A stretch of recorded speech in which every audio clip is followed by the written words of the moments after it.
So we have an on-premises SQL installed. How about provisioning a VM in Azure for SQL? Let's talk about provisioning an Azure VM to host a SQL Server instance. Now, remember, Azure virtual machine sizes, they choose their size based on the amount of resources. And we saw earlier how the VM sizes can or might not be able to support solid-state drives. They've got to be an S-type. How many, the maximum size database you can have, maximum number of disks, the amount of CPUs that can come with it, the amount of RAM that comes with it. So we've talked about these before. And if you are doing something very small and simple, you might just, like if you're just creating a little tiny test database, you might just choose an A or even a D. But if you want something that is a little more robust, you'd pick a DS. You could also possibly pick a B as well. If you have other needs, and we talked about these particular VM sizes, you could pick one of the others. Like if I need to be CPU heavy, pick an F. If I need to be RAM heavy, EMDG or the GSDS. Storage heavy for NoSQL, pick an LS. GPU heavy for graphics processing, pick one of the Ns. And really high performance, either an H or an A8 to A11. So knowing just a little bit more about these, of the generals, B means it's burstable. It means that it goes really low end and then can do little bursts of performance. And that's a B series, B for burstable. The DS2s give you 2 CPUs, 8 gigs of RAM, 16 gig solid-state drive temp storage, and you can only, since it's a DS, you can only add the premium disks. I mean, actually the premium disks are the only things that go on this. You can, if you want, add standard storage. Why are you wasting a DS on standard storage? Just use a D. It's good for Web Edition, Standard Edition. A DS3, 4 CPUs, 16 gigs of RAM, 32 gig temp storage, and the premium disk can go on it. It's good for enterprise. Just the regular D, it is 60% faster than A, and it has the solid-state temp drive as opposed to the regular temp drive. But you could only add standard disks.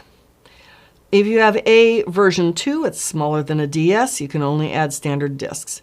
If you have A 0 through 7, it's hard drive only, but more RAM than a DS, but it's HDD only. So like an A5, 3 CPUs, 14 gigs of RAM, 135 gig hard drive.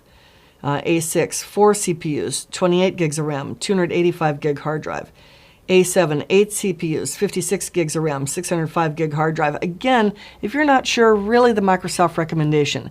DS2 for SQL Web and SQL Standard, DS3 for SQL Enterprise.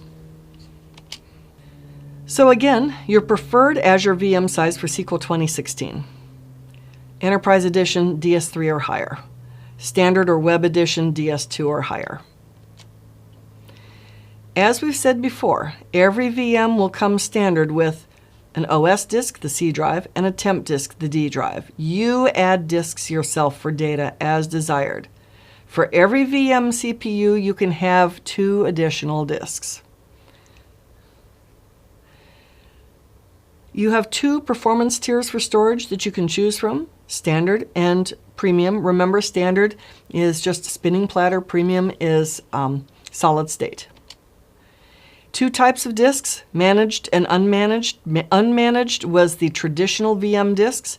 Managed now are recommended. They can reside, you can have either in either performance tier. If you are going to upgrade your storage, or if you're going to copy a VHD somewhere else, what we call a copy blob operation, you need to stop the Azure VM before you do it. For provisioning in the Azure Portal, you choose the IOPS, the throughput, and the size of the disk. You choose the storage optimization purpose. Is it general, OLTP, or data warehousing analytical? Then Azure will create and attach the premium storage for you to the VM. It'll configure the disks so they're accessible, so that they show up in the VM operating system. It will configure the disks into a storage pool in the operating system. It will associate the pool with a new drive on the VM and optimize that drive based on specified workload type. Storage optimization choices are not available if you manually configure the VM to use standard storage. You can use the portal to provision a Dev or Express edition, but it will not automatically turn on TCP/IP in SQL config.